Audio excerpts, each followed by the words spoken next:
Okay. Well, speaking of summer. Yeah. And pools, it's that time of year when children and families spend time together hanging out near the water to relax and cool off. So the Pool and Hot Tub Alliance, PHTA, and its Step Into Swim program would like to provide tips and information to everyone who needs to properly prepare our kids for swim season. So joining us now is three-time Olympic gold medalist and member of the International Swimming Hall of Fame, Rowdy Gaines. Good morning, Rowdy. How are you? Good morning. Great to be with you. Great to see you. Okay, so what would you say are the main benefits of learning to swim?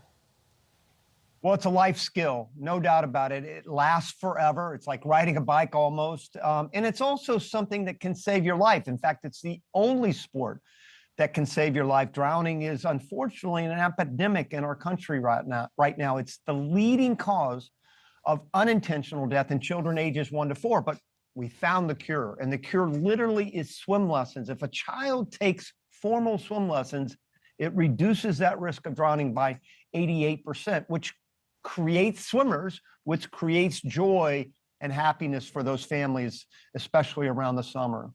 Rowdy, what are some safety tips you can suggest? Well, there are so many different layers of protection. Learning CPR obviously is one. Another one is creating those barriers around the pool, fences, self-latching gates, pool covers that are sturdy and cover the whole pool. But the two most important tips, I would say, are learning how to swim and having that parent or adult being that first line of defense. Never taking your eye off that child when they're in and around water.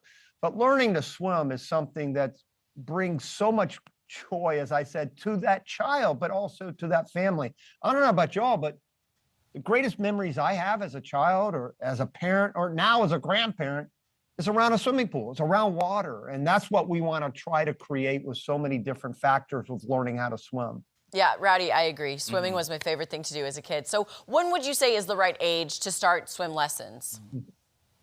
I get asked that a lot, and even though I'm not a professional, I will say that when a child learns how to walk, that's when they become so attracted to the water. It's like a magnet, and they're going to find a way to get to the water no matter what.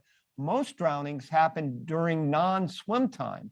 And so they're never gone from the parent more than 2 or 3 minutes, but a child can drown in as little as 20 to 30 seconds. That's literally like taking this and sending a text out or going to answer the door. So again, make sure you're never more than an arm's length away from that child, and always, always keep your eye on them.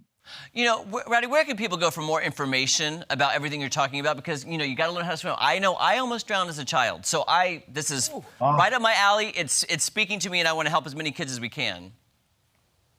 Oh, that's so great, Jeremy. It breaks my heart when I read about a child drowning. I get a Google alert when a child drowns, and I get 3 or 4 a day. And it is heartbreaking because I know how unnecessary it was and how tragic it will be for that family forever. And there are so many near drownings. So if you go to stepintoswim.org, that will give you a locator finder, gives you all the different lesson providers around the country that we support with grants to be able to teach children, especially those in underserved areas. Again, the life-saving gift of learning how to swim. Awesome. Rowdy, thank you so much for all the helpful tips. And hey, happy swimming this summer. Thank you. You too. Get in the water. Absolutely. All right. Thanks you so much, guys. We'll be back with a rave review right after this.